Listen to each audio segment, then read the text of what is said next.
किन मुद्दों को लेकर आप चुनाव में आए हैं? ऐसा कोई वर्ग नहीं है जो अपने आप को छला और ठगा महसूस नहीं कर रहा। किसानों की अब स्थिति इन 6 महीने में और बदतर हो गई। नौजवान अपने आप को ठगा और छला महसूस कर रहा। कोरोना काल में सरकार नाम की चीज़ नहीं दिखी कहीं। प्रदेश के हालात बदतर से बदतर हो गए, लेकिन हमारे नेता और मंत्री, प्रधानमंत्री से लेकर मुख्यमंत्री तक हाथ और उपहास करते रहे। यही प्रधानमंत्री कहते रहे थाली बजाओ ताली बजाओ, और कोई कहता था कि भाभी के पापड़ से कोरोना चला जाएगा। शिवराज सिंह जी कहते थे कि कोरोना सिर्फ सर्दी और खांसी के अलावा कुछ नहीं है। आज स्थिति बदतर हो गई। मजदूरों का पलायन सबने देखा है। कितनी पीड़ादायक स्थिति थी, कितनी कष्टदायक स्थिति थी, सबने देखी। आज कोई कारोबार अपने स्वरूप में नहीं है। आज सारी चीज़ें पटरी से उतर चुकी। सरकार को जो काम करना चाहिए वो किया नहीं सरकार ने, और उसी का कारण है कि पूरे देश का अर्थतंत्र चरमरा चुका है। ठगे और महसूस ठगा हुआ व्यक्ति बात कर रहे हैं आप। तो किसान आपसे भी ठगा गया। आपने कहा था 10 दिन में सबका कर्जा माफ़ कर देंगे, लेकिन फिर आप प्रोसेस में ले आए, हरे नीले पीले फार्मों पे ले आए। तो उस जगह भी तो हमने जिस दिन शपथ ली थी उसके 1 घंटे के अंदर सबसे पहला आदेश माननीय मुख्यमंत्री कमलनाथ के रूप में माननीय कमलनाथ जी ने किसानों की कर्ज माफ़ी का निकाला था। आपको मालूम है, मीडिया के तमाम साथियों को मालूम है, और हर वैचारिक सोच रखने वाला व्यक्ति ये बात भली भांति जानता है कि मध्य प्रदेश किस हालात में हमको सौंपा गया था, किस हालात में सरकार हमको सौंपी गई थी। खुद उनके वित्त मंत्री और बदतर हो गई। नौजवान अपने आप को ठगा और छला महसूस कर रहा। कोरोना काल में सरकार नाम की चीज़ नहीं दिखी कहीं। प्रदेश के हालात बदतर से बदतर हो गए, लेकिन हमारे नेता और मंत्री, प्रधानमंत्री से लेकर मुख्यमंत्री तक हाथ और उपहास करते रहे। यही प्रधानमंत्री कहते रहे थाली बजाओ ताली बजाओ, और कोई कहता था कि भाभी के पापड़ से कोरोना चला जाएगा। शिवराज सिंह जी कहते थे कि कोरोना सिर्फ सर्दी और खांसी के अलावा कुछ नहीं है। आज स्थिति बदतर हो गई। मजदूरों का पलायन सबने देखा है। कितनी पीड़ादायक स्थिति थी, कितनी कष्टदायक स्थिति थी, सबने देखी। आज कोई कारोबार अपने स्वरूप में नहीं है। आज सारी चीज़ें पटरी से उतर चुकी। सरकार को जो काम करना चाहिए वो किया नहीं सरकार ने, और उसी का कारण है कि पूरे देश का अर्थतंत्र चरमरा चुका है। ठगे और महसूस ठगा हुआ व्यक्ति बात कर रहे हैं आप। तो किसान आपसे भी ठगा गया। आपने कहा था 10 दिन में सबका कर्जा माफ़ कर देंगे, लेकिन फिर आप प्रोसेस में ले आए, हरे नीले पीले फार्मों पे ले आए। तो उस जगह भी तो हमने जिस दिन शपथ ली थी उसके 1 घंटे के अंदर सबसे पहला आदेश माननीय मुख्यमंत्री कमलनाथ के रूप में माननीय कमलनाथ जी ने किसानों की कर्ज माफ़ी का निकाला था। आपको मालूम है, मीडिया के तमाम साथियों को मालूम है, और हर वैचारिक सोच रखने वाला व्यक्ति ये बात भली भांति जानता है कि मध्य प्रदेश किस हालात में हमको सौंपा गया था, किस हालात में सरकार हमको सौंपी गई थी। खुद उनके वित्त मंत्री जयंत मलैया कहते थे कि हमने खाली खजाना दिया है। हमने अपना वचन दिया था किसानों का कर्जा माफ़, तो हमने 26,95,000 किसानों का 1 लाख तक का कर्ज माफ़ किया। आप देख लो तो कहीं विदेश में ऐसा डेयरी फार्म नहीं मिलेगा। किसी गरीब का इतना बड़ा डेयरी फार्म होता है। शिवराज सिंह जी के पास जो संपत्ति है, आप नर्मदा माई की छाती जब छलनी होती है तो पूरा का पूरा अवैध उत्खनन का पैसा कहाँ जाता। पैसा गिनने की मशीन जिस गरीब के पास हो तो समझो कितना गरीब होगा। आपकी भी सरकार आई थी, लेकिन ये सारे मुद्दे आपको याद है, लेकिन आपने कोई मामला दर्ज नहीं कराया। 15 साल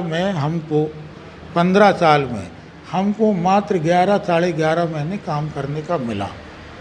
11.5 महीने में भारतीय जनता पार्टी को इसी बात की तकलीफ है, इसी बात का दर्द है, इसी बात का खौफ रहा कि हमने मिलावट के खिलाफ युद्ध किया, शुद्ध के विरुद्ध हमने माफियों के खिलाफ कार्रवाई की। इसी बात का तो दर्द रहा इनको, क्योंकि सारे माफिया, सारे मिलावटखोर इनके साथ थे। जनहित में जो योजनाएं थी वो ज़मीन पे दिख रही थी, इसी बात की इनकी तकलीफ रही। आज सत्ता में वो है और भाजपा या आरोप है ईवीएम सारी चीज़ें सरकारी मशीनरी का उपयोग करते हैं, तो चुनाव में आप कैसे फाइट कर पाएंगे? फिर कांग्रेस का कार्यकर्ता बेईमान, धोखेबाज सबसे इसलिए लड़ने में सक्षम है, वो अंग्रेजों से नहीं डरा तो इन नामराजों से कहाँ से डरेगा। आगे चुनाव को लेके आप क्या कहना चाहते हैं जनता से? सुर्खी की जनमानस ने सब विधानसभा जनमानस ने सब कुछ देखा, जनता जनार्दन सब कुछ जानती है कि संविधान को कैसे तार तार किया गया, संविधान की अवहेलना कैसे की गई, जनता की भावना जो एक विश्वास के रूप में मिलती है वोट में, उसको कैसे बेचा गया। जनता ने 5 साल के लिए सरकार को चुना था, माननीय कमलनाथ जी की सरकार, और 5 साल के पहले इनने जो सौदेबाजी की, जो खरीद फरोख्त की, उसके खिलाफ जनमानस है। और संविधान को बचाने के समूची भारतीय जनता पार्टी, ये लोग झूठ बहुत बोलते हैं और ये प्रपंच ढोंग करने के बहुत आदी हो चुके हैं। तो झूठ से कैसे कांग्रेस सर्वाइव कर पाएगी? कांग्रेस अंग्रेज़ों से लड़ी है। कांग्रेस ने देश की आज़ादी के लिए अपना सर्वस्व निछावर किया है। एक दौर होता है, ये दौर झूठ का भले ही रहा हो, लेकिन जनमानस की आंखों के सामने से पर्दा उठ चुका है कि सच्चाई, हकीकत की ज़मीन क्या है।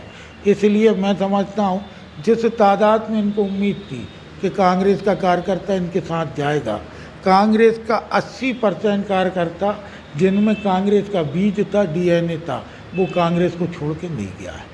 जो गद्दार प्रवृत्ति के थे वो जरूर छोड़ के गए, जो स्वार्थी थे वो छोड़ के गए, जिनके निहित स्वार्थ थे, जिनको अवैध कारोबारों से सब कुछ लेना देना था, वो छोड़ के गए हैं। वहीं भारतीय जनता पार्टी के 75% कार्यकर्ता इनको स्वीकार नहीं कर रहा है।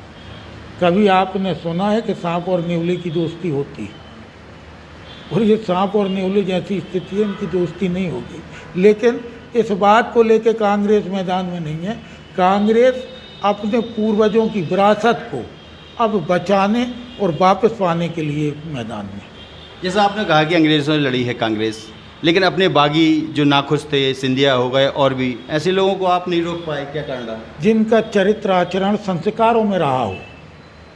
जब महल के संस्कार ही 1857 के वो रहे हों, परिपाटी है इनके परिवार की, स्वाभाविक है। सुभद्रा कुमारी चौहान जी ने यदि लिखा है, और इसका तो बाकायदा मंचों से गायन किया शिवराज सिंह जी ने, माननीय पवैया जी ने, खुद प्रभात झा ने, खूब लड़ी मर्दानी वो तो झांसी वाली रानी। उनके साथ क्या हुआ? एक परिपाटी माधवराव सिंधिया जी ने कांग्रेस छोड़ी थी, अब उनके बेटे ने छोड़ दी। तो कांग्रेस के कुशासन को ख़त्म करके कांग्रेस की सत्ता लाई थी। उनकी मेहनत, उनकी मशक्क़त पे जो इन्होंने पानी फेरा है, कांग्रेस का कार्यकर्ता एकजुटता और एक रूपता के साथ इस चुनावी समर में उतरा है। भाई साहब, कल प्रभात झा आए थे, उन्होंने पहले उनको भूमाफिया कहा, गालियां देते रहे जब कांग्रेस में थे, आज उनके साथ आलिंगनबद्ध हैं। क्या मानते हैं आप, ये किस तरह की चाल चरित्र चेहरा जो भाजपा कहती है? प्रभात झा जी बहुत ज़ोर शोर से ग्वालियर में बैठ के ललकारते थे। गुना चुनाव में भी जाके एक एक ज़मीन के कागज़ निकाल के दिखाते थे। प्रभात झा जी अपने आप को बड़ा सत्यवादी कहते थे। प्रभात झा जी उस समय सच बोलते थे कि अभी सच बोलते हैं, ये मूल्यांकन प्रभात झा जी को करना पड़ेगा। जनमानस उनकी वो बात भी याद रखे और ये बात भी याद रखेगा। भाजपा का कहना कि आपके पास कार्यकर्ता नहीं है कांग्रेस के पास, और ना ही उनका आधार है, कैसे आप चुनाव को फाइट करेंगे? उनके पास पूरा एक संगठन है, आरएसएस से लेके जमीनी कार्यकर्ता था। भारतीय जनता पार्टी बातें चाहे जितनी कर ले, शिवराज सिंह जी ने 2018 के चुनाव में नारा दिया था अब की बार 200 पार, और वो 56 कम हुए थे, हम 56 से 112 हुए थे। हमारा कार्यकर्ता नहीं होता तो क्या हम 112 होते? हमारा कार्यकर्ता यदि ज़मीनी स्तर पे नहीं होता तो क्या वो 56 पे आके सिमटते? शिवराज सिंह जी या समूची भारतीय जनता पार्टी, ये लोग झूठ बहुत बोलते हैं और ये प्रपंच ढोंग करने के बहुत आदी हो चुके हैं। तो झूठ से कैसे कांग्रेस सर्वाइव कर पाएगी? कांग्रेस अंग्रेज़ों से लड़ी है। कांग्रेस ने देश की आज़ादी के लिए अपना सर्वस्व निछावर किया है। एक दौर होता है, ये दौर झूठ का भले ही रहा हो, लेकिन जनता ने 5 साल के लिए इस सरकार को चुना था, माननीय कमलनाथ जी की सरकार को, और 5 साल के पहले इनने जो सौदेबाजी की, जो खरीद फरोख्त की, उसके खिलाफ जनमानस है। और संविधान को बचाने के लिए जनमानस एकजुटता एक रूपता से निकलेगा, ऐसा हमारा विश्वास है। भाई साहब, चुनाव में एक चर्चा है कि पारुल साहू को भाजपा ने प्रोजेक्ट किया है कांग्रेस में एक डमी कैंडिडेट के तौर पर अपने मंत्री को जिताने के लिए, इसमें कितनी सच्चाई है? भारतीय जनता पार्टी के तमाम सर्वे कह रहे हैं और उनके संघ के और भारतीय जनता पार्टी के तमाम सर्वे कह रहे हैं कि वो 28 में से 28 सीट हार रहा है। प्रभात झा बोल रहे थे कि मैं गुलामी करूंगा अगर एक भी सीट कमलनाथ जीतते हैं तो। प्रभात झा जितनी दबंगता से, जितनी दिलेरी से ग्वालियर में बोलते थे, और वास्तव में जो इनको सामंतवादी कहते थे, अब प्रभात झा उनकी गुलामी करेंगे क्या?